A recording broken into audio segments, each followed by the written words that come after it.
Good evening. Welcome. It appears that this year is going to be very hot, but it appears also that this year a lot of people will hold hopes that will have very good rains. I'm Guthrie Munyuki.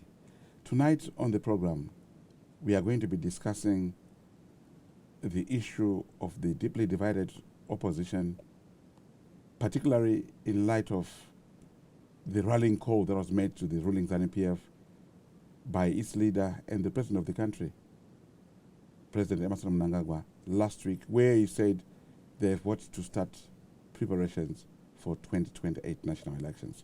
And my guest tonight on the program is former Deputy Minister of Transport in the short-lived but stability-inducing Government of National Unity of 2009 up to 2013, Senator Morgen Komichi. Senator Komichi, how are you? No, thank you so much. I'm okay. And how are you? I'm all right, thanks. Yes, It's been a while. Definitely. Sure. But at least we're now back on show again.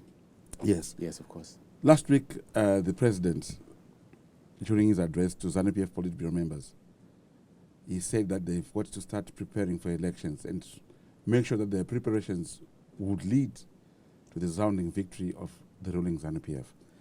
And people were actually said that already ZANU-PF is looking at elections. Never mind the contradictions that are there within the ruling ZANU-PF, but they're already preparing for elections. Yet the opposition is in a near comatose state. Are we likely to see the opposition rising again? Have you learned from the mistakes of the past? And can you really say to Zimbabweans, you still retain hopes of those who would want to see you dislodging the ruling ZANU-PF? Let me start by giving or asking for an apology to the people of Zimbabwe for having letting down the opposition movement to the stage where it is today. I am taking this collective responsibility as one of the senior leaders who witnessed the total collapse of the opposition to the extent where it is today.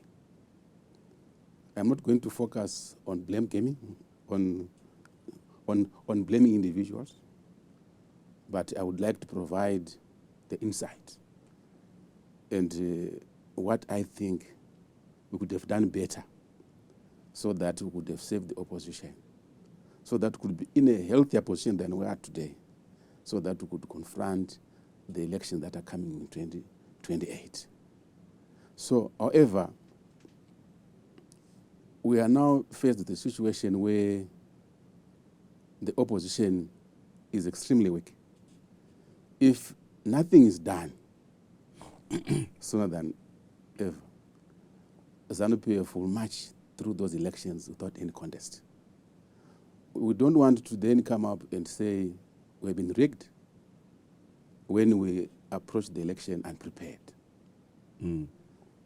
It is the opportunity for the opposition movements per se, or opposition political parties, to consider seriously the need to come together, to reunite, and prepare for the elections.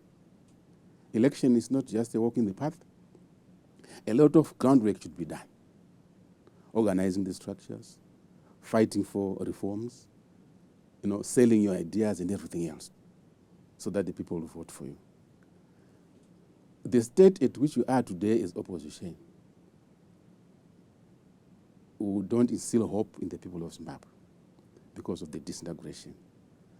Going to election as small entities as we are will not help the people of Zimbabwe. We will be just assisting ZANU-PF to cross the river, to continue governing us the way they are governing us today. So it is very important to realize that we need to unite. Sure. Senator Komichi, you need to unite. You've said that so many times. And there are people who are actually saying that the current crop that we have within the opposition movement might have had their time. They have run their course. It's time for a new crop. Do you believe that you can unite but then make way for a new crop? And do you believe that the country is ready to have a new opposition with a new source? Currently, people are expressing that feeling because of disillusionment. When you are given the opportunity to do a job and you fail dismally, if you are at 3KTV as an employee, the 3KTV management will actually fire you or recommend that you retire because you have failed to perform the duties expected out of you. The people of Zimbabwe are in a way right when they say the old crop must go, because they've been disillusioned because of the failure of leadership that has been demonstrated so far. So, however, in reality, that is not really applicable. It's a complex system. It's a complex process. You can't say, remove these people, let's put this. It's a difficult process. I've witnessed in other countries like Malawi. We've just witnessed the new president who has come in. He's 85 years old. The question is, in his political party, don't we have young people who could have taken over that position? So the politics is very complicated. I'm sure what people are trying to say, we want genuine leaders. In leadership, you need to also take the cognizance where people are saying, infuse the young people. It's actually a requirement that in politics, there are two areas of strategy that must be considered by a leader. There is an area of wisdom, which is occupied by the old guards. But there's also an area of technology and energy, which the young people should also come in and fuse and occupy. So at the moment, I would rather recommend, other than saying chuck off and replace with this, I would take the middle place, where the elderly people should be involved, the younger people should be involved, taking care of the process in which, within a given period of time, the young people will then take over. That's natural. At the moment, you can't say the old must go, because we'll be promoting division among ourselves. Because there are other old people who could actually help and assist. Other people who still have energy. We've got ideas and ways of dealing with them. Okay, I hear you. Yes. The key word there is the politics is complicated. Yes. Fine. So it shouldn't be about the old or the new. Yes, of course. Okay. It might be okay. a mixture of the two. All right. We want a blend of the two. Yes. Okay. Let's talk more about that after the break. Okay. Please join us in the second segment as we continue our discussion with the former Deputy Minister of Transport between 2009 and 2013, who is also a former organizing secretary and former chairman as well of the MDC, but who has been really vocal about the need to unite the opposition and perhaps mount a serious challenge to the ruling ZANU-PF in 3 years' time when we hold the national elections.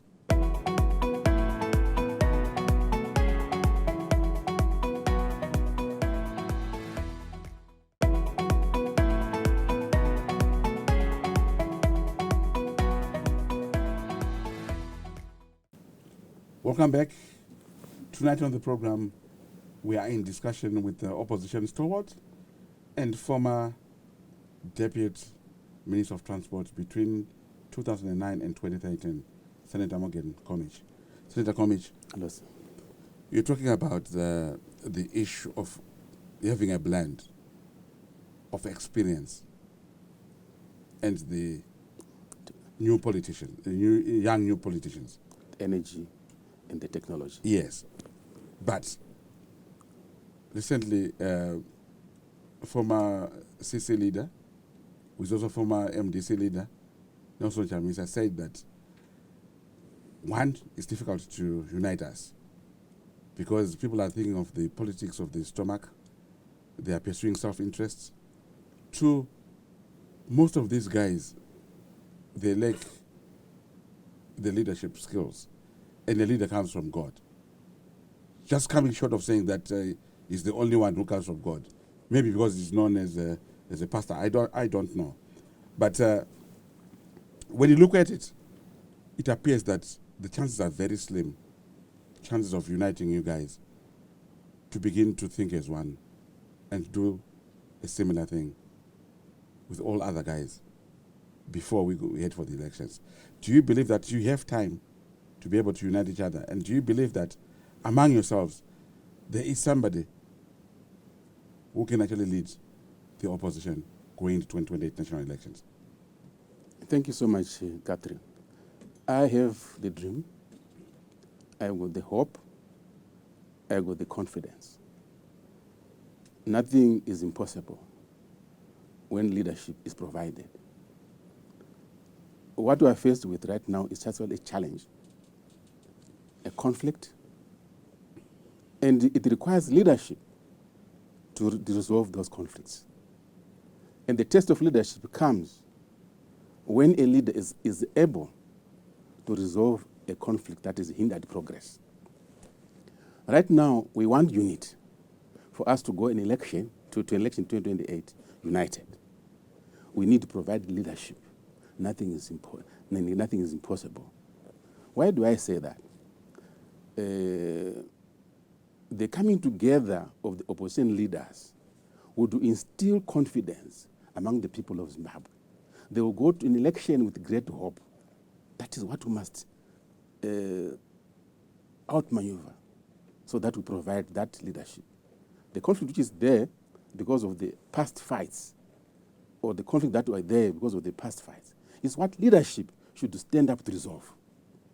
There is nothing which I should put on the table why I can't unite with Nelson, why I can't unite with BT, if we are to achieve a national issue, if we are to achieve what the people would benefit out of the unit.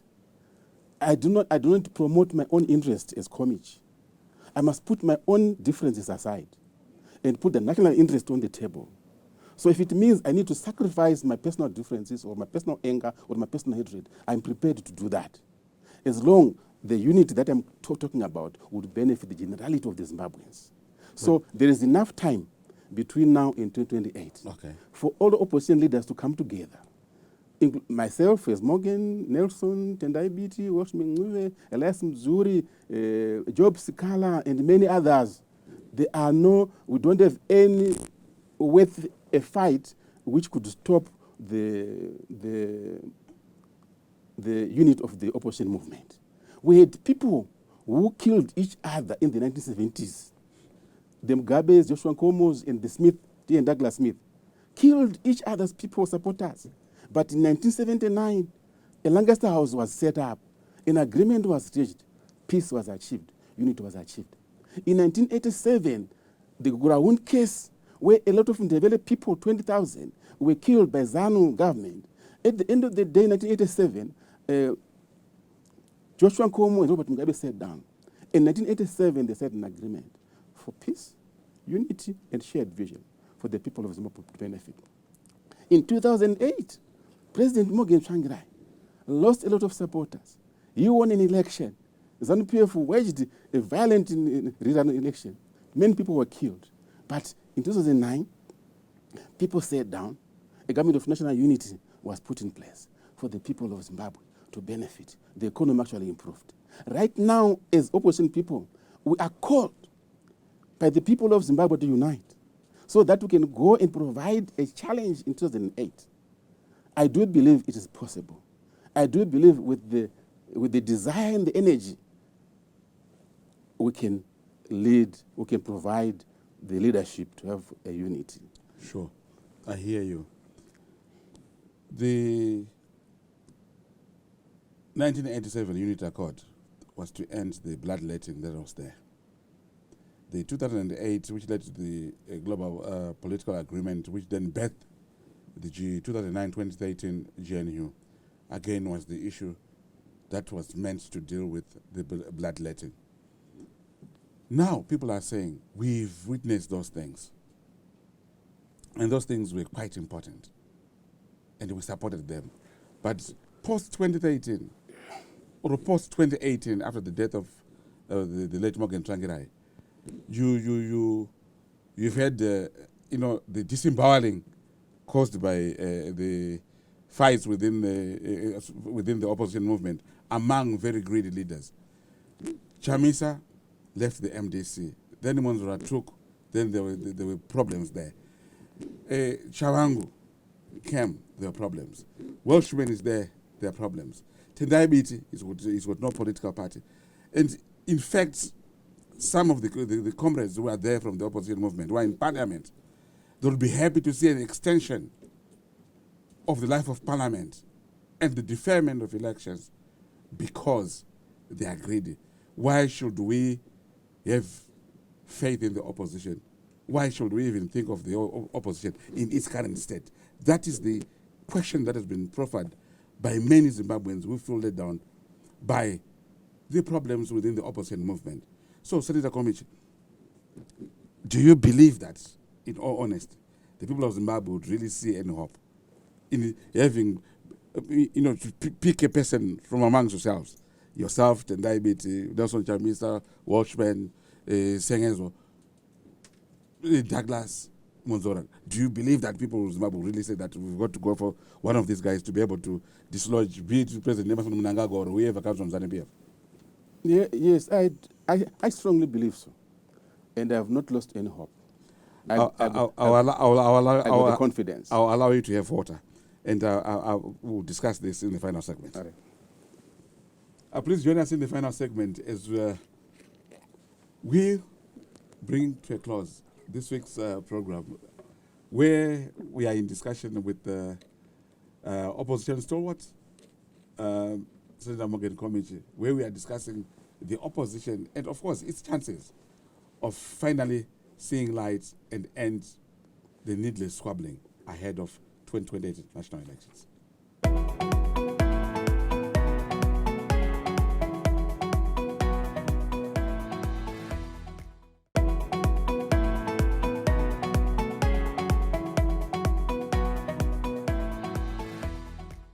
Welcome back. And to those who are just joining us for the first time this week, on the program, we have Senator Morgen Komichi, former organizing secretary in the MDC, which was then led by the late Morgen Komichi, the former chairman in the then MDC, led by Douglas Monzora, former deputy minister in the GNU of 2009 and 2013. Senator Komichi. Hello, sir. Before we went for the break, I'd asked you a question that Zimbabweans from this crop, that includes yourself, Tendai Biti, Walshman Ngube, Sengezo Shawangu, Douglas Monzora, and Nelson Chamisa, do you believe that somehow they can rekindle their hopes in either of you guys and say, this person is going to be the chosen one, insofar as we are concerned, in the 2028 national elections? Because ZANU-PF, at least on paper, and at least constitutionally, is likely to have a new leader in 2028, or a new candidate, Yes, of course. to put it that way. Yes. So do you believe Zimbabweans would then say, we can pick from there? Yes, of course. Thank you so much for asking that very important question. In my work calling for the unity of the opposition, I'm interacting with so many people, so many leaders. I've actually gone to some other remote areas, and one of the response that I'm getting from the people is that you guys at the top there, get united.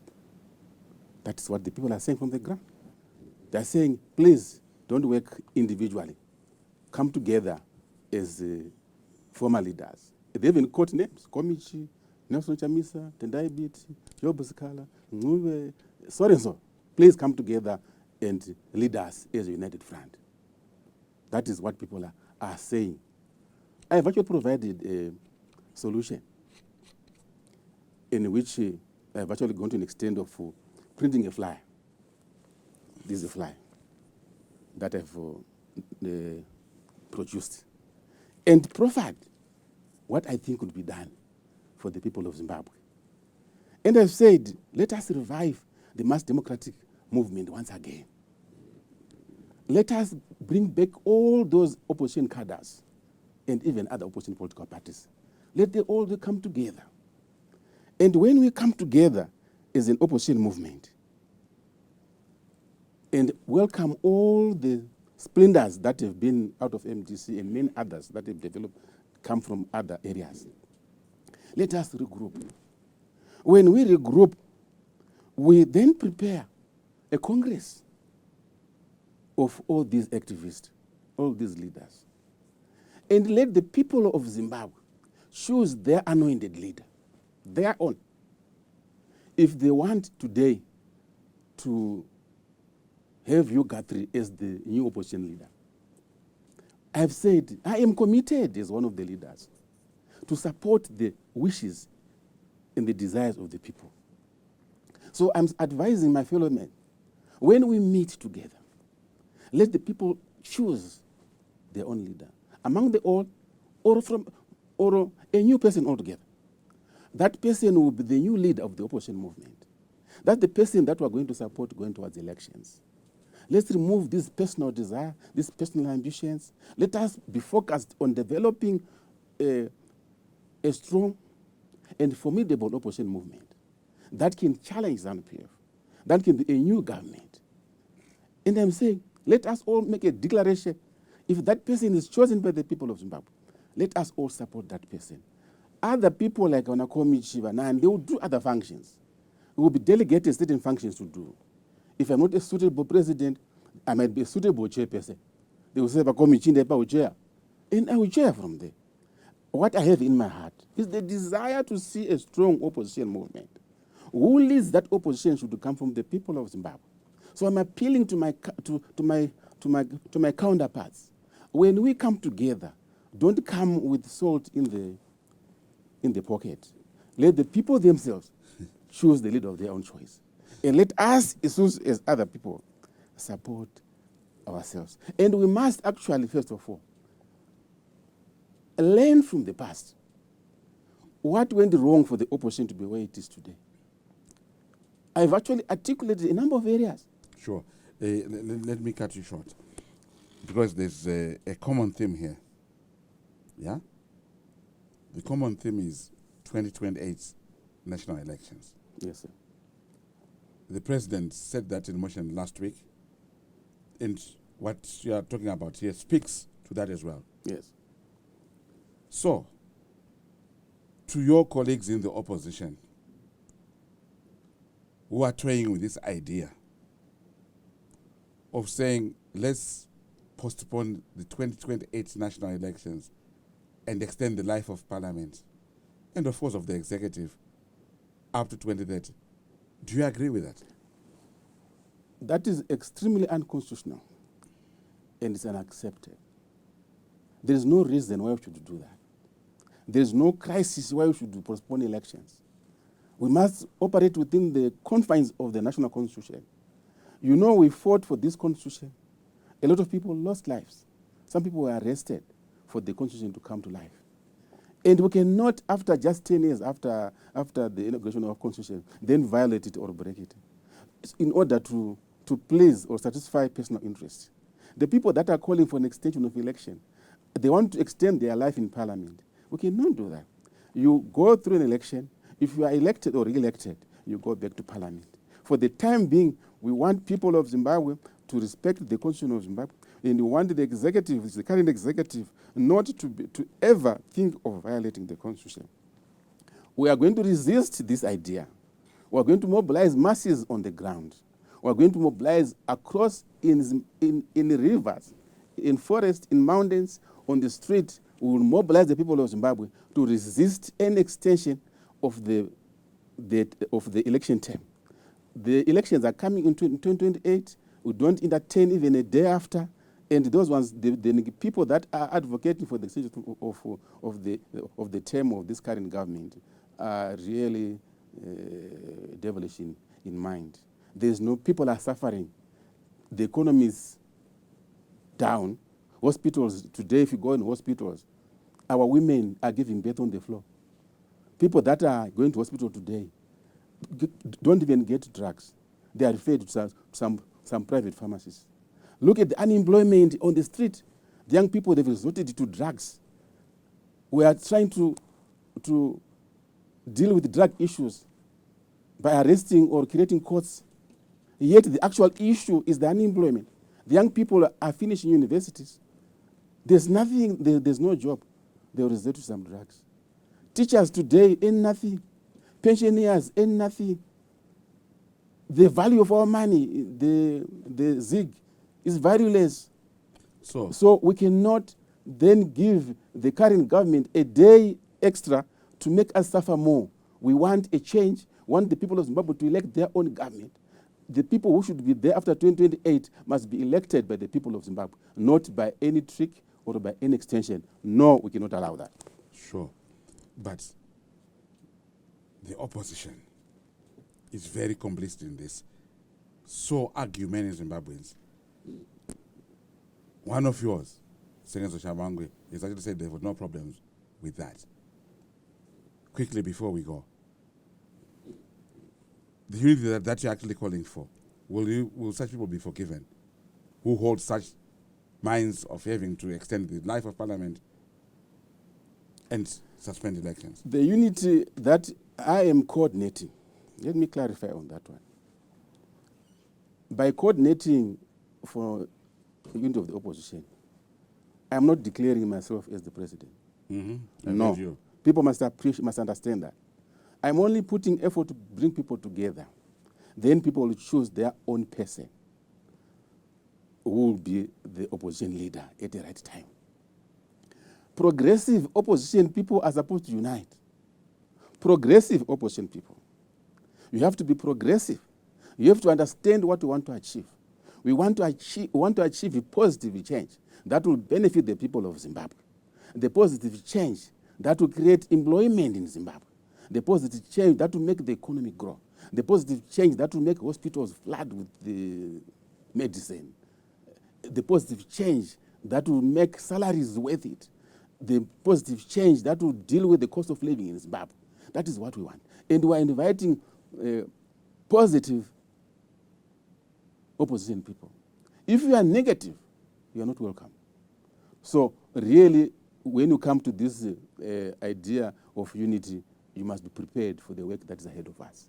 Because the work that is ahead of us is to hold ZANU-PF accountable, is to give the people the powers to question the government, is to give you the masses of Zimbabwe to call Mnangagwa back in this government and ask them to leave. So we need people that are positive, that are aggressive in approach, that will transform politics of Zimbabwe from this lazy, lackadaisical opposition to radical opposition. We want to make ZANU-PF, to give ZANU-PF sleepless nights. Nguva yekurara nezamukanwa iri kupera. Okay. Because the opposition movement iri kuzomuka. I've overrun my time. But I would like to thank you, Senator Komichi. I got one comment to give. I've overrun my time. So I would like to thank you for having made time to be with us. We have heard you. You want progressive forces, and you believe you've got time to unite ahead of 2028 national elections. I've got nothing to say or to add other than to say same station, same person, same program, same time. Until next week, good night.